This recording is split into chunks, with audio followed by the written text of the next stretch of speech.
In this episode, I am chatting to Leanne Webber, the host of the new podcast Behind the Business Blinds, and we're chatting about her podcast launch journey. Welcome to Podcasting Tips and Tricks with Lyndall Harris, a show sharing quick, actionable tips, tricks, and advice to help you on your podcasting journey. Hello, and welcome back to another episode of Podcasting Tips and Tricks. I'm your host, Lyndall Harris, and this podcast is brought to you by Podcast VA, where we make the podcasting journey easier by offering a variety of done-for-you services. Today, we are back with another interview. I'm chatting to Leanne Webber, who is the founder of the Founders Team, a business mentor and a podcast host. Leanne's mission in life is to support and encourage business owners to live the life of their dreams, and nothing makes her happier than seeing her clients and peers hit their goals and push past their comfort zones. I'm actually a member of one of Leanne's Founders Team mastermind groups, and she does like to see her clients hit their goals and certainly push past their comfort zones. And the reason I asked Leanne on the show today is because I watched Leanne go through the launch journey of her podcast Behind the Business Blinds. And I really wanted to speak to her about the process so you can hear a personal journey from someone, particularly if you're thinking about launching a podcast and you feel like it's a huge mountain to overcome, both from the technical side of things as well as the emotional side of things. And what I love is that Leanne pushed past her comfort zone to launch her podcast a month ago. And so I really am looking forward to having this chat with her. Welcome to the show, Leanne. Thank you so much for having me. Oh, it's so good. I've been wanting to talk to you for a little while, but it's just been about getting around to getting it all booked in. But I'd love to start the conversation with you telling everybody a little bit about you, your podcast, and why you decided to launch a show. Okay, so as Lyndall mentioned, I have a business called the Founders Team, and we've got about 80 members in there. And through running that, I have seen so much comparisonitis between teams. So I've got lots of little small teams within the Founders Team, and, people will look at each other and think, oh my goodness, and they will say this sentence that I absolutely despise, she is killing it. Whereas they don't know what's happening in the background. And then I'm talking to the person that someone else has said, yeah, she's killing it, hearing all of the issues and the challenges and, all of the obstacles that she's overcoming in her business. And so I decided to launch Behind the Business Blinds. And that is to really go deep with business owners and entrepreneurs to find out what it's actually taken to get them to the place they're at today. I love that, because everyone does have a different story, don't they? And comparisonitis is, it's horrible. You've just got to stop watching. I know I've gone through it. I go through stages, and if I look at something, I think, oh yeah, so no, it's and I love the name of the show too, because it explains that you're going behind the business blinds and you're having conversations with people to help us understand that, there's been a long journey for them to get to where they're at as well, a lot of the times. And congratulations on your launch, because you did have a successful launch. You launched at quite high in the charts for the business category, didn't you? Yeah, I got to number 3 in the entrepreneurship category and number 23, I think, in the business category. Yeah, that's fantastic. Good on you. So was the main purpose of launching your show to build your brand awareness for the Founders Team, as well as building your authority and expertise as a thought leader in the space? Yeah, so I've recently launched a personal brand as well, because I want to get more into public speaking and mentoring and motivating people.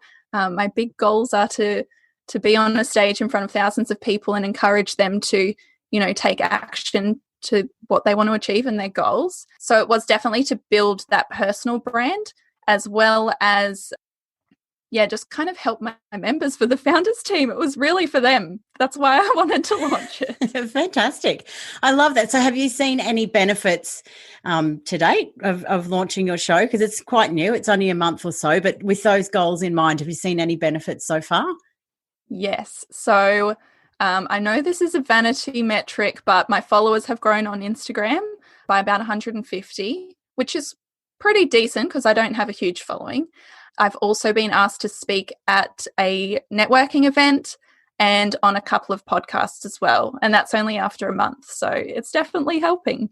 And it does sometimes just help grow that audience, doesn't it? But the fact that you've seen the benefits of being asked on other podcasts and being asked to speak, because people can go and listen to your show and see your style, see if they like your speaking style. So congratulations. That's fantastic.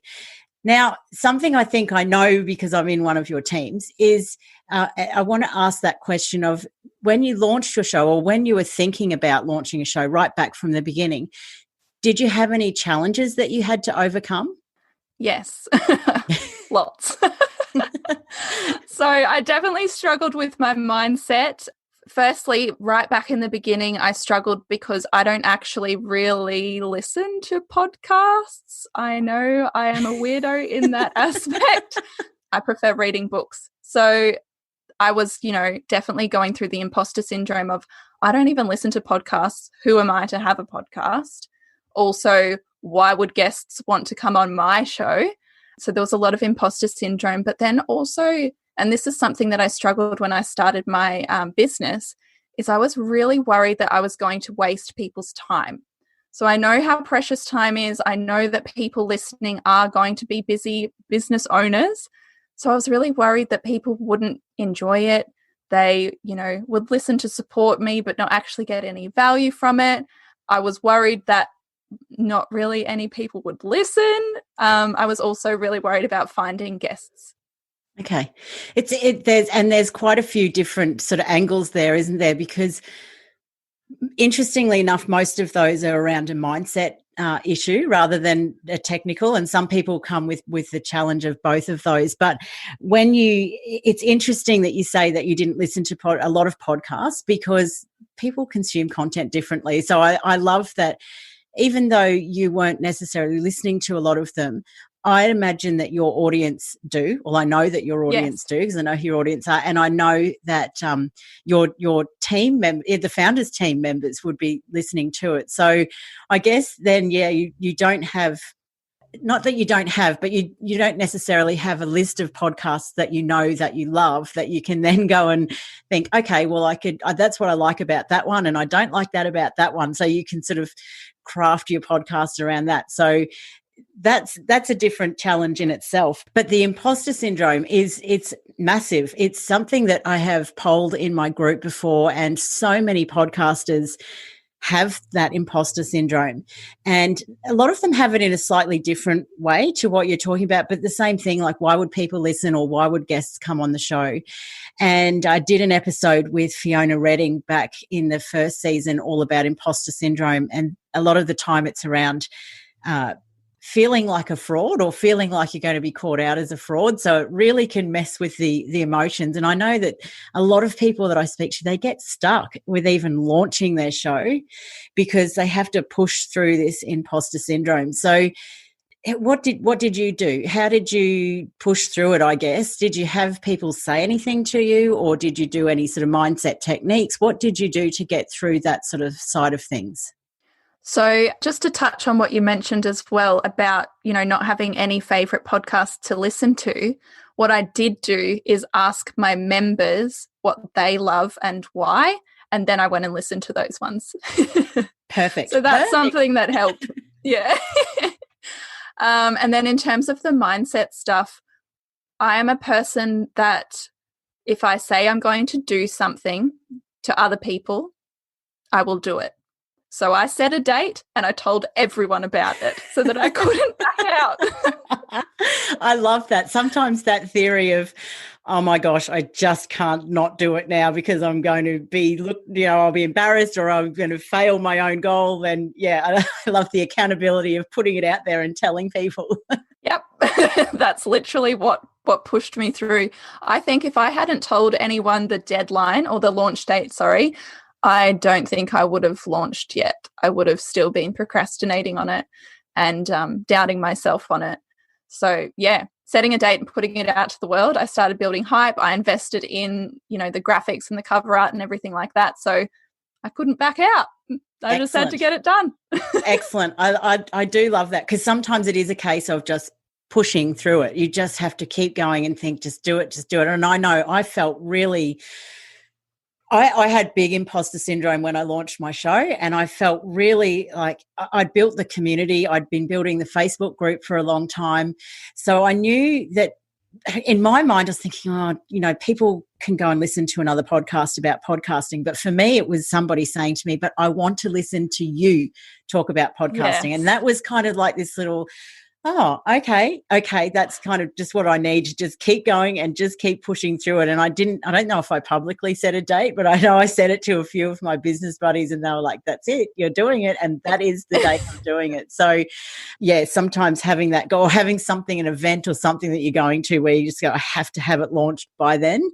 But I love also that you asked your members. So you had a community to launch to, which often, well, I won't say often, but sometimes people do have a community and others don't. But if you do have a community, then go and ask them, survey them about not only what podcast do they like and why, which I think was a really, really smart move on your part of going and then listening to those and seeing what you liked about them and how they worked, but also what sort of topics do they want to cover, or do they want to hear, who do they want to hear on the show if you're doing guests, and having that audience feedback can give you a lot of confidence to start with as well. So if you're a bit emotional about launching and imposter syndrome is kicking in, then having that little bit of conversation with your community up front also gives you the confidence that you're delivering something that they're interested in hearing. Yeah, definitely. And then they feel like they've been part of your journey and they're going to share the heck out of it when you do launch. And yeah, I didn't tell them my plans for a podcast. I asked them first, what do they want to hear? What, if I was to launch a podcast, what would they want it to be about? And so many people said they want to know the real stuff. They want to see behind the business. And I was like, well, you're in for a treat. That's what I've got planned. And that is fantastic, because not only in your group as well that you could get that feedback, you've got quite a few people who are thinking about launching a podcast, who are podcasters. And so there's a really good dynamic of getting that feedback, but also support in there. And I know just within my team, within your founders team, there was one person who's looking to launch a podcast. There was yourself, and there's another couple of people who are interested in them as well. And I could even just use that little team to say, brainstorm some activity or some topic ideas and things like that. So really, if you're worried about what you're going to talk about when you're going to launch a show, then go and ask people what they want to hear and what they'd be interested in. And then, as Leanne said, they're more invested when you launch, and they're going to help it launch successfully. Mm-hmm. So what kind of marketing activities, do you mind sharing the marketing activities that you did around promoting your podcast? Yeah, of course. So as I mentioned, I set a launch date. So then I started kind of building up hype on my personal Instagram. I was showing behind the scenes of my setup, of the guests that I was interviewing. I shared it with my members. Obviously, they're my target market, and then they all shared it as well.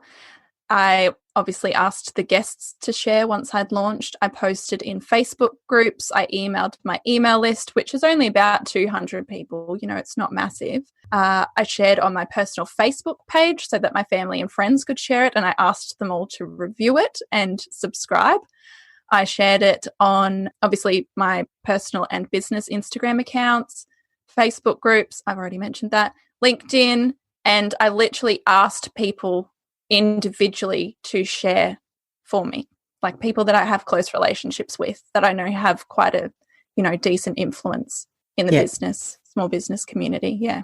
Yeah, that's a great idea too, with people with similar audiences. And actually, last week's episode was about podcast launch marketing.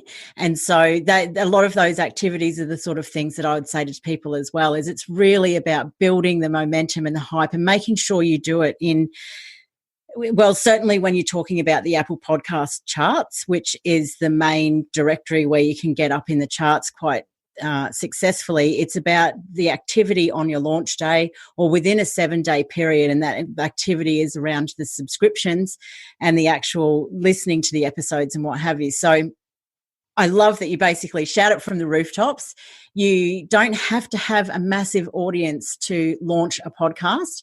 Yes, there are people who have got, 15, 20,000 people on their Instagram accounts and all of that. And they might have a very different launch process or launch journey than you might, but you don't. I certainly didn't have a big audience to launch to either, and it doesn't need to be.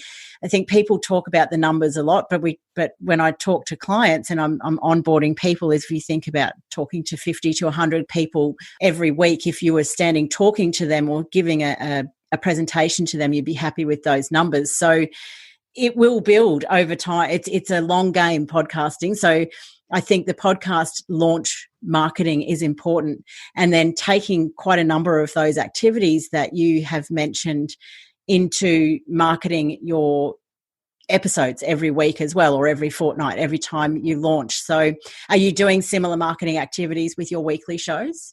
Similar, but I haven't been as loud and proud about it. Why is that?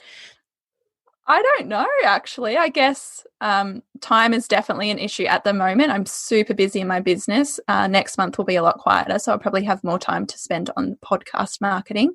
And also probably another mindset issue that I hadn't thought of. I don't want to bombard people or annoy them.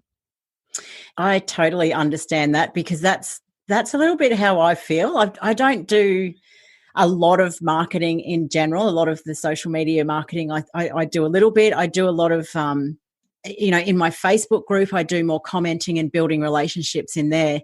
So it's funny because the promotion of your episodes is so important, and a lot of people will drop an episode and not do any marketing, which obviously down the track they won't see growth and what have you. But I'm a little bit the same. I feel like when I post, it's always an episode, or I'm republishing an old episode or remarketing an old episode, and I feel like I'm just don't want to be in people's faces too much. But that's what marketing is all about, isn't it? And it's, if you think about how many people see those posts, what is Facebook, 1 or 2% of people see our Facebook page posts. And it's a funny thing with podcasting, and I'm 27 episodes in and I still have a bit of an emotional, like every time I put an episode out, I think, I hope people like this, and I hope it hits the mark and they get something from it. So I do speak to people who are like, they don't have any imposter syndrome or any emotional sort of hiccups along the way, and I do think, damn, I wish I was that person.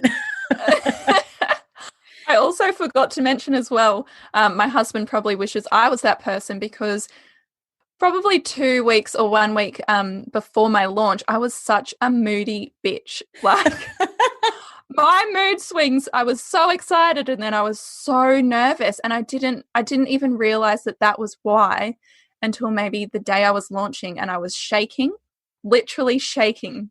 Oh gosh. Couldn't eat. I felt so sick.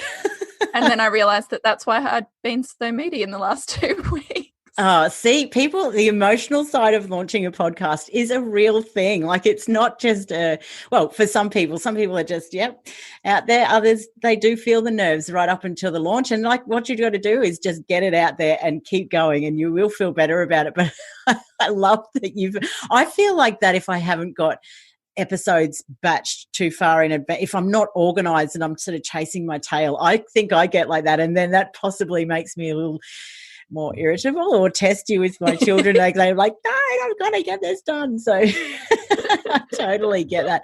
Is there anything else you want to share with us about your podcast launch that I haven't really touched on? Because I know we haven't really talked about the technical side of things, but you pretty much followed through Steph's A to Z plan. So how did you feel on the technical side of things? Were you feeling confident there?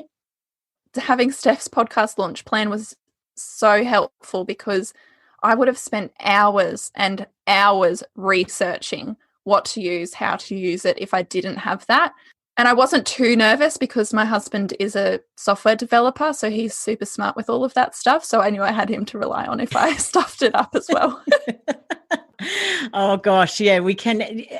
Something I would say to people, and I do say all the time, is if you're feeling like a podcast launch is just a huge technical challenge, which it is for a lot of people, then find that resource there are lots of podcasting courses out there or launch plans and what have you. So find the resource, find one that works for you or you resonate with the person, and buy it, because the amount of time that you will spend Googling and watching YouTube videos, it will just, it's more expensive than just buying the course at the end of the day. And something I also see a lot is there are so many different ways to do little things in podcasting. So you might Google one and get one response, or you might Google and get 5 responses. Then on YouTube, you got a different 2, and then you don't know what's correct. And then it just adds to the stress of a podcast launch. So find a resource that is going to help you get through the steps, and then at least you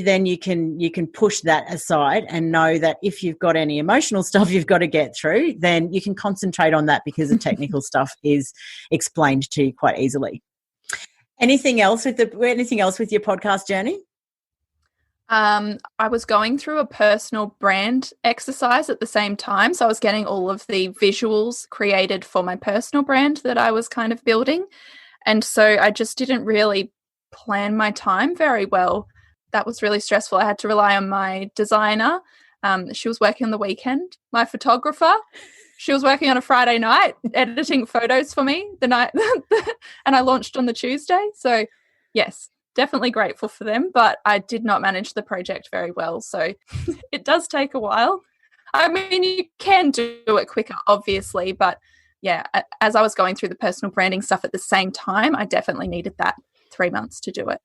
And that, I think we did an episode, or I did do an episode with Lauren Stratford from Seriously Sorted recently, and we talked about when you think about a podcast launch, you've really got to think about all the steps involved, not just getting your microphone and recording your audio. So stepping out every step of the way. And I think she said it well when she said it's not just putting in your project management tool like launch a podcast. It's about knowing to do that. You have to do artwork, and you have to do intros and outros. You have to find music. You have to do your recording. So knowing all of the steps for your launch and then planning it properly is really, really good advice, because the people who have got that longer, whether it's longer or more succinct plan, I guess, again, it can help you feel a little bit more confident about it, or know that you've done all the steps properly.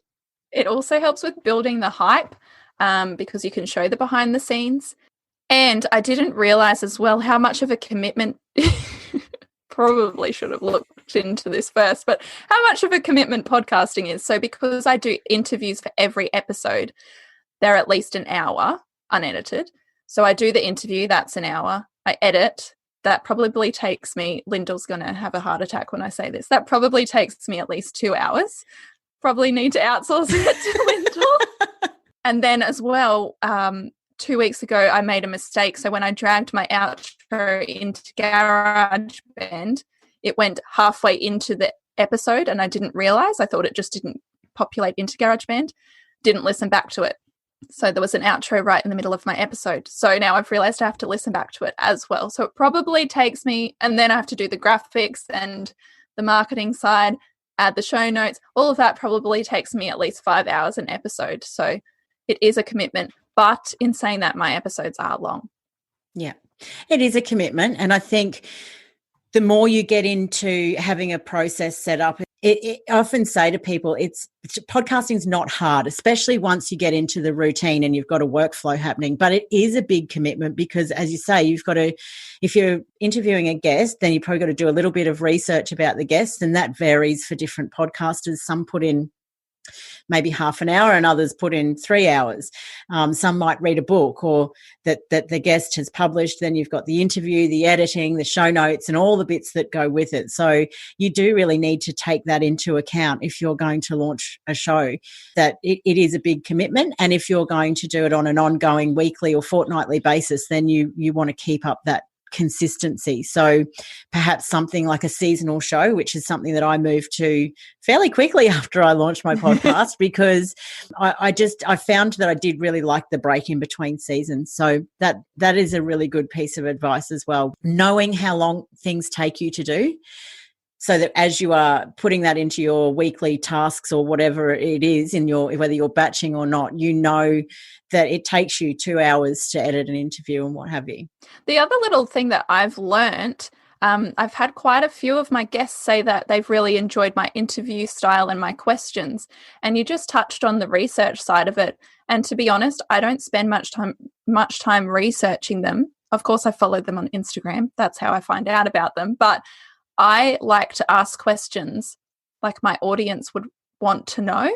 Mm-hmm. So I find that if I've researched, I kind of breeze over things because I already know it in my mind. Whereas if I don't research them as in-depth, I ask all of those in-depth, behind the scenes questions because I don't know either.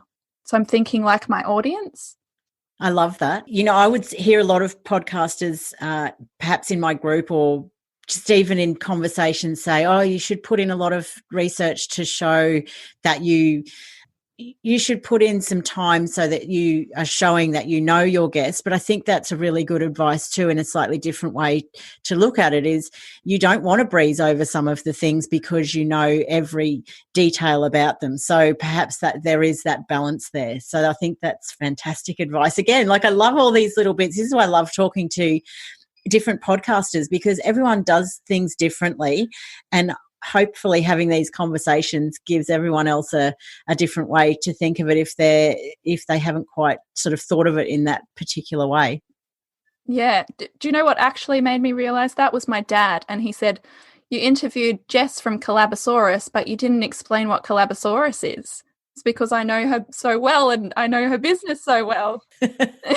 Yes, it's so true. And I'm thinking most of the people that I've asked on the show and I've spoken to, I've known quite well. So again, I don't know if I've glossed over things perhaps, or whether in my conversations about podcasting, whether that's relevant. So yeah, that's a very good point that your dad makes there. And I love feedback from your family and friends. Sometimes is the stuff that they'll tell you the honest truth, whereas you might not hear that through your members. So that's perfect.